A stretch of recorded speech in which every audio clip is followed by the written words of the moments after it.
Aujourd'hui, s'ils peuvent se réveiller et commencer à accuser gratuitement notre mouvement citoyen, nous les qualifions, nous les appelons que ceux qui sont en train de dire, ce sont des propos dangereux. Et ça n'aide pas ni les FARDC, ni la population, parce que les mensonges n'aident personne.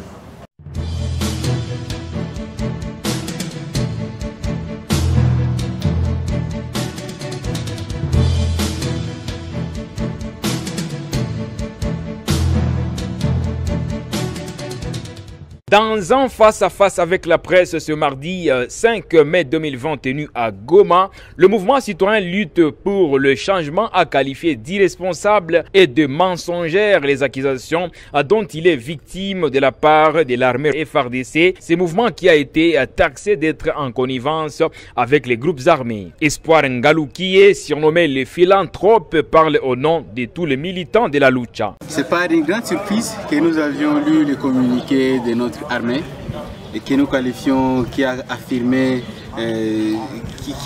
des contre-vérités. Et nous qualifions leur communiqué d'irresponsables et de mensongers parce qu'ils ont menti l'opinion publique locale et nationale. Et la lucha n'a jamais été violente. La lucha n'utilisera jamais la violence comme méthode de revendication de ses droits.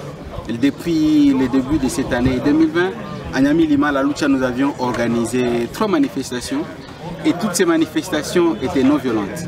Il y avait une manifestation le 4 février, le 15 février et le 15 mars et toutes ces manifestations étaient pacifiques, non violentes et participatives à grande échelle par une grande partie de la population de Niamey-Lima. Et comme toutes ces manifestations étaient pacifiques, mais nous faisions face à une forte répression de la part de nos forces armées. Aujourd'hui, s'ils peuvent se réveiller et commencer à accuser gratuitement notre mouvement citoyen, nous les qualifions, nous les appelons que ceux qui sont en train de dire, ce sont des propos dangereux. Et ça n'aide pas ni les FARDC, ni la population, parce que les mensonges n'aident personne. En fait, si on peut revenir sur votre communiqué que vous avez rendu officiel, qu'est-ce qu'il stipule? Vous avez quand même retracé quelques grandes lignes. Est-ce qu'on peut en avoir les condensés?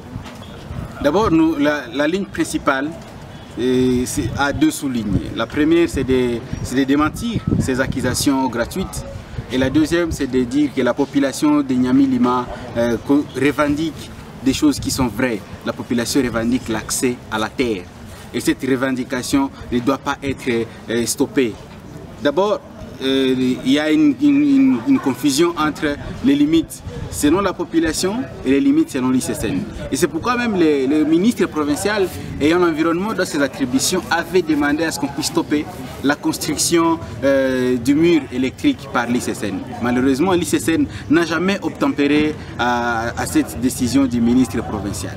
Et de deux, la population qui avait accès à ces champs dans le passé, aujourd'hui pour avoir accès à ces champs, l'ICSN ou à travers ses éco-gardes commence à donner des jetons à la population pour avoir accès seulement aux champs entre 7h et 16h.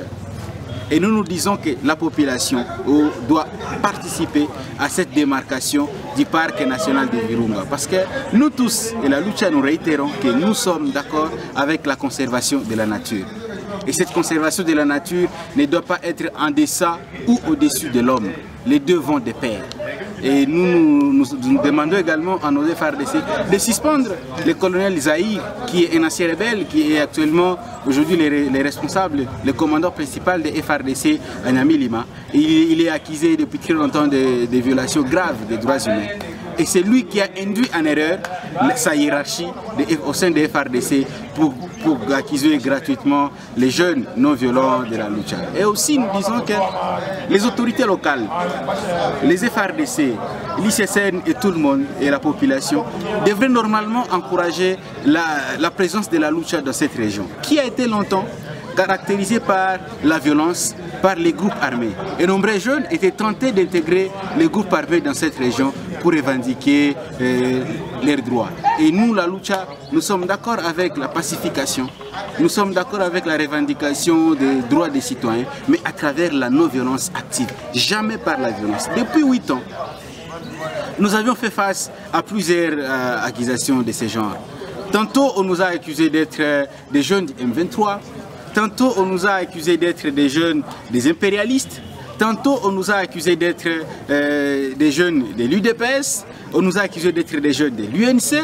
On nous a accusés d'être des jeunes de l'AMUCA. On nous a accusés, on nous a accusés, on nous a accusés. Et nous, ces accusations trompe-l'œil ne peuvent jamais nous arrêter. Et nous disons juste, ça n'engage que ceux qui le disent. Et c'est les temps et les résultats qui vont donner raison à la vérité.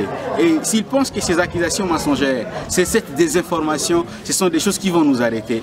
Ils se sont trompés de cible. Ces genres de choses ne pourront jamais nous arrêter dans notre engagement citoyen. Très chers internautes, je vous invite à partir de maintenant de vous abonner à une chaîne internationale appelée Afro Info 243.